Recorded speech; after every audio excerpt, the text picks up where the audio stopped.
গ্রামের বিস্তীর্ণ শুকনো মাঠটা রোদের তাপে ফেটে ফেটে গেছে। চারিদিকে তাকালে শুধু মাঠ আর মাঠ। বাতাস বইলে শুকনো মাটির গন্ধ ভেসে আসে। এই মাঠেই সকাল সন্ধ্যা থেকে কৃষক নাঙল ধরে, ঘাম ঝরে, মাথার উপরে তাপ সূর্য নিয়ে নিরন্তর পরিশ্রম করে। মাঠের মাঝখানে দাঁড়িয়ে আছে দুইটা গাছ। রোদে পুড়ে গেলে গাছ দুটো এখনো ছায়া বিলিয়ে দেয়।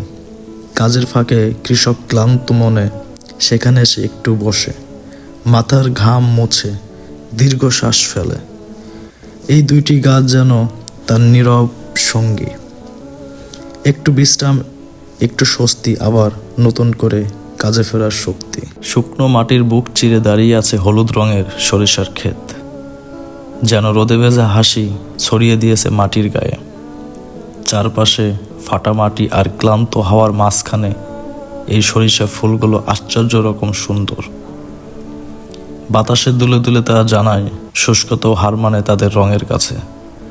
দূর থেকে দেখলে মনে হয় কেউ জানে মাঠের উপর হলুদ রঙের চাদর বিছিয়ে দিয়েছে। মৌমাছির গুঞ্জন আর হালকা বাতাসে ফুলের নাচ, সব মিলিয়ে শুকনো মাঠটাও তখন আর শুকনো থাকে না।